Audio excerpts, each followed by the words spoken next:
천미수님 사랑합니다.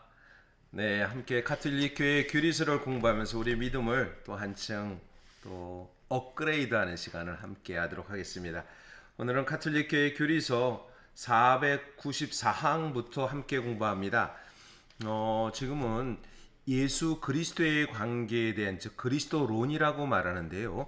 그리스도론, 예수님께서 참 하느님이고 참 인간이시다라고 했을 때 참 하느님과 인간의 가장 중심의 교량의 역할, 중재자, 그리고 협력자, 구원의 조력자로서에 대한 부분이 바로 성모님입니다.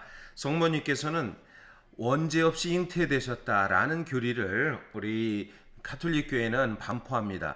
이 교리는 사실 인간이 죽음을 맞이하는 그 원죄의 뿌리, 원죄의 교리라는 것은 아우구스티누스 성인을 통해서 원죄 교리가 나오게 되는데요.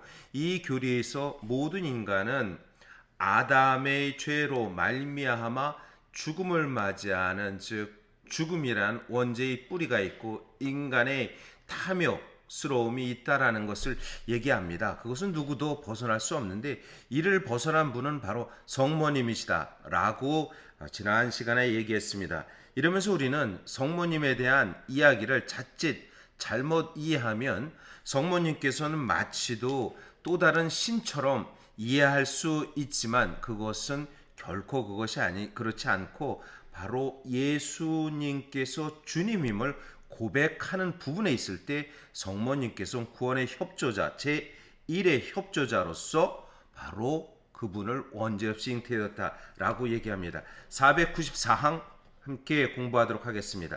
남자를 모르면서도 마리아는 성령의 힘으로 지극히 높으신 하느님의 아들을 낳으리라는 잉태 예교를 받아들였을 때 하느님께서는 불가능이 없습니다 라고 확신하십니다. 믿음의 순종으로 응답하신 것입니다. 보십시오. 저는 주님의 종입니다. 말씀하신 대로 저에게 이루어지기를 바랍니다. 루카복음 1장 38절의 말씀입니다.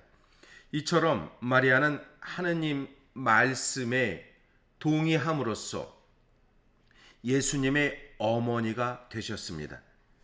마리아는 온전한 마음으로 아무런 죄의 꺼리낌도 없이 하느님의 구원 의지를 받아들이고 당신 아드님의 인격과 활동에 당신 자신을 온전히 바쳐 전능하신 하느님의 은총으로 아드님 밑에서 아드님과 함께 구원의 신비에 봉사하십니다.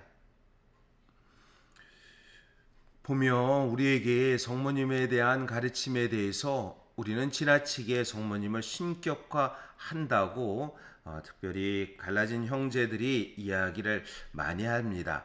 그렇지만 결코 그러지 않습니다. 성모님에 대한 교의는 바로 우리들도 구원의 협력자로서 이끌어오는 인간의 가장 큰 존엄성 그리고 하느님 앞에 가장 첫 번째 설 수 있는 권한을 성모님을 통해서 주셨다라는 것을 특별히 교회는 가르치는 것이지요. 성 이레노의 이단 반박이라는 글에서 이렇게 말씀합니다. 성 이레노의 말씀대로 동정 마리아는 순종하시어 자신과 온 인류에게 구원의 원인이 되셨습니다. 그와 더불어 적지 않은 옛 교부들이 마리아의 불순종으로 묶인 매듭이 하와의 불순종으로 묶인 매듭이 마리아의 순종을 통하여 풀렸습니다. 처녀 하와가 불신으로 묶여 놓은 것을 동정 마리아가 믿음을 통하여 풀어주셨습니다.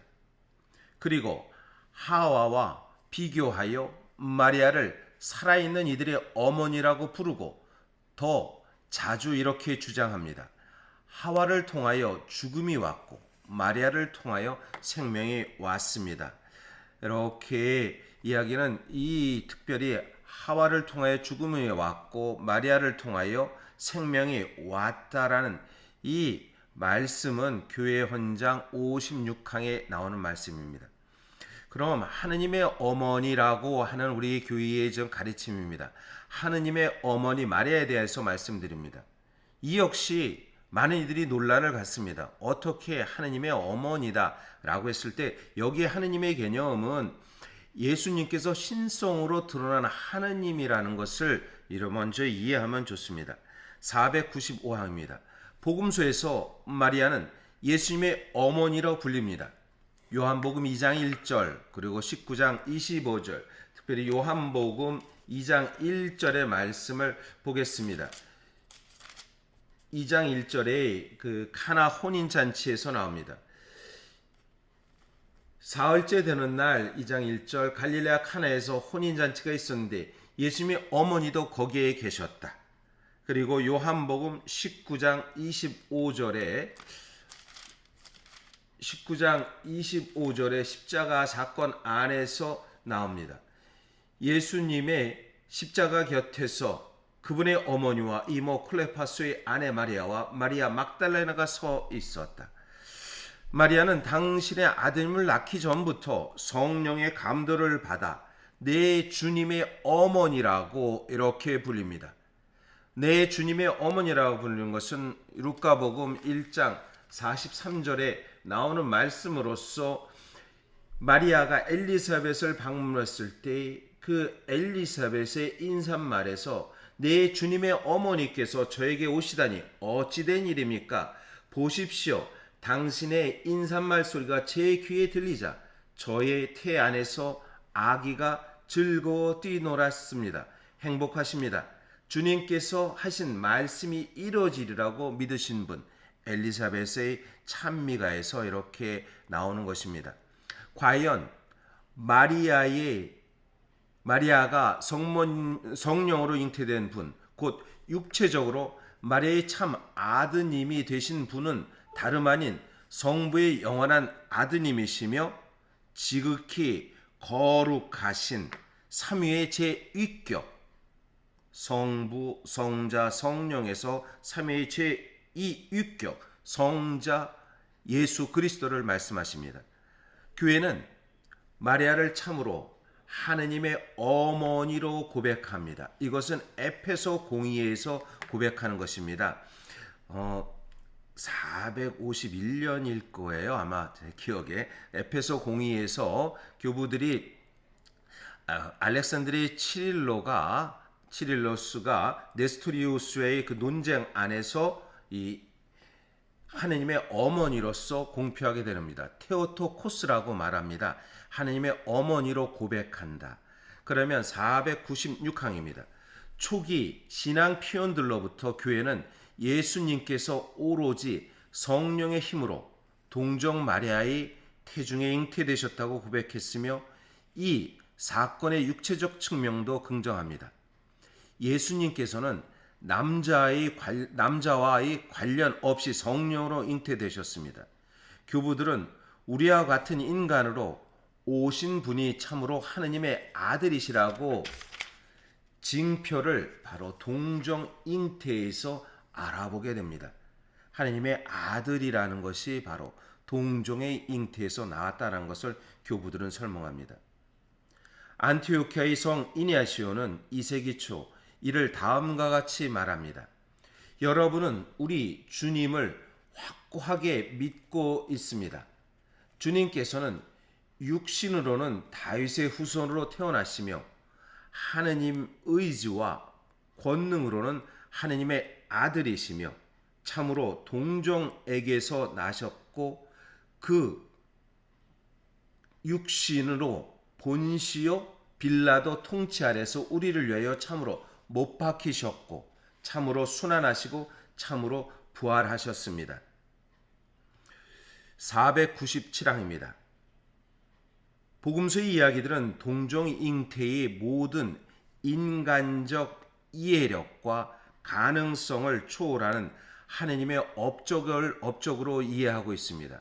천사는 요셉에게 그의 약혼자 마리아에 대해서 그의 몸에 잉태된 아기는 성령으로 말미암은 것이다라고 마태복음 1장 20절에서 일러줍니다. 교회는 여기에서 하느님께서 예언자 이사야를 통해서 약속하신 그 말씀, 곧 동정녀가 잉태하여 아들을 낳으리라 라는 이사야 7장 14절 말씀을 그리스말로 마태복음 1장 23절에 동정녀가 잉태되어 아들을 낳을 것이라는 말씀을 성취합니다. 구약의 그 예언이 신약의 말씀을 통해서 성취된다는 것을 이야기하는 것입니다. 마리아의 동정 잉태에 대하여 마르코 복음이나 신약 성경 저자들이 서간들이 이 침묵을 지키기 위해 때로는 당황스럽게 하기도 합니다. 그리고 이것이 단지 전설이나 역사적 사실이 아닌 신학적으로 구성된 이야기가 아닌가 하는 의구심을 품을 수도 있었습니다. 이에 대한 대답은 이렇습니다.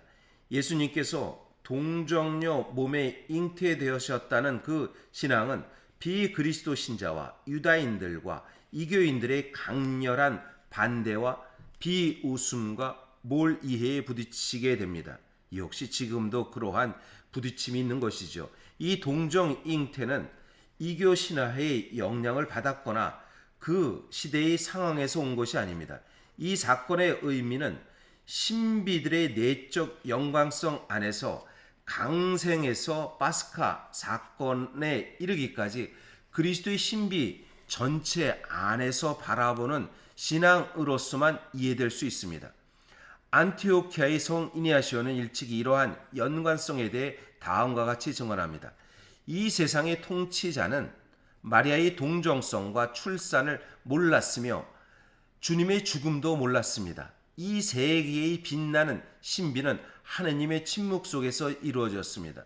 마리아의 동정성과 출산과 그리고 또 예수님의 죽음에 대해서 바로 빛나는 신비라는 것을 이렇게 안티오키아의 성 이니아시오는 말씀합니다. 네, 조금은 어렵지요. 그렇지만 먼저 신앙의 이해로 받아들이면 이것이 그냥 가상이나 신화적이나 그런 마리아의 동정성 그리고 잉태 그것이 주님 하나님의 어머니의 고백이 아니라는 것을 우리는 이해할 수 있습니다. 네, 그러면 또 이어서 마리아에 대한 공부를 다음 시간에 함께 하도록 하겠습니다. 네, 오늘도 주님 안에서 행복한 하루가 되시기를 기도드립니다.